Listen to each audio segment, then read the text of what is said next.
Hi, it's Dr. Elisha Van Duzen with New Hope Chiropractic. We know that a poor diet and inactivity, two common factors of the Western diet and way of life, can lead to type 2 diabetes.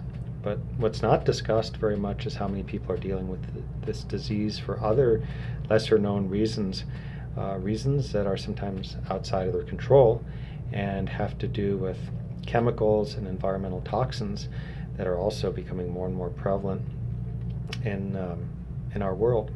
So here are some unexpected diabetic triggers that you may not have thought about, and that all the exercises, crunches, running, dietary modifications won't necessarily address and correct. So number one is arsenic. Chronic exposure to this toxin interferes with insulin secretion, and it can be found in water, pressure-treated lumber, cigarettes, cosmetics, certain foods like rice, non-organic chicken, and also apple juice. And ways you can avoid it are push the FDA to create limits for arsenic in food, lower levels in rice by cooking the rice in extra water, test well water and filter it accordingly. Don't smoke, obviously. Something you shouldn't be doing anyway for countless reasons. So even though it's impossible to totally avoid arsenic, you can still take some of these measures to avoid it somewhat. Number two is BPA. It's bisphenol A. It's a synthetic compound, and it promotes abnormal pancreatic cell function. It also impairs insulin and glucagon secretion, so it's going to mess up your blood sugar. And it's found in canned foods and drinks, beer kegs, some number 7 plastics, polycarbonate water bottles, also cash register receipts. And you can avoid it by opting for fresh, frozen food. Say no to trivial receipts. Also use glass or food grade stainless steel water bottles. BPA-free replacements could contain toxic BPA relatives as well, so also look at the replacements for the BPA. Another substance is PCBs, polychlorinated biphenyls, and they're man-made chemicals, and they were banned in the 1970s, but they persist in the environment still, and also will lodge in body fat and the food chain. And it's found in old oil-based paints and plastics, old floor finishes and caulking, pre-1979 electrical devices, fish and other foods that we eat, hazardous waste sites, and it can be avoided by avoiding fish from contaminated water bodies. Also check out the EPA's Guide to Reducing PCB Exposures, and be cautious when renovating old buildings because you might be releasing that into the air. Number 4 is PAHS. That's polycyclic aromatic hydrocarbons. The contamination here is widespread, and it can create chronic inflammation, oxidative stress, which is going to age your body more, and high urinary PAH levels equals a higher type 2 diabetes risk.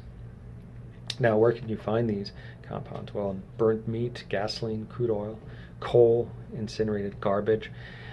So ways to avoid this are don't smoke, again, which you shouldn't be doing anyway.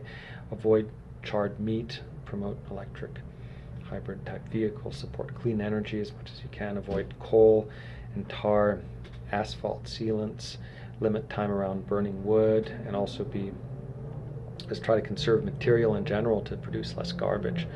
That's an important thing too. So we really do live in a throwaway society that throws away way too much stuff.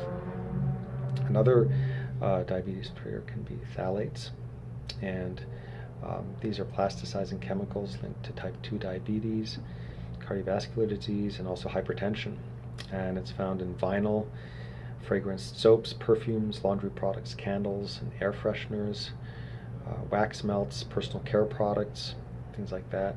And you can avoid it by burning fewer candles, avoid fragrance products, and also avoid vinyl products as well. Mercury is another biggie. It alters the function of pancreatic beta cells. High mercury levels in toenails equals increased diabetes risk. You can find mercury in amalgam fillings, fluorescent light bulbs, high fructose corn syrup, which is so prevalent in our food. Also certain fish due to coal burning pollution. And you can avoid it by supporting clean energy, avoid high mercury fish, use LED light bulbs instead, fluorescence, and avoid HFCs. Cadmium was also a big one. 16% increase in diabetes risk for every 1 microgram per gram of urinary cadmium. It can be found in shellfish, liver, kidney meats, organ meats in general, cereal products, potatoes, and major exposure sources are cigarette smoke, mining, smelting, stabilizers in plastics, battery makers, auto mechanic shops, pesticide plants, and you can avoid it by avoiding first and second, third hand, even cigarette smoke. Avoid plastics as much as possible, shellfish, and advocate for better regulations for these pollutants in the environment, for chemicals in general. Pesticides is another big risk factor.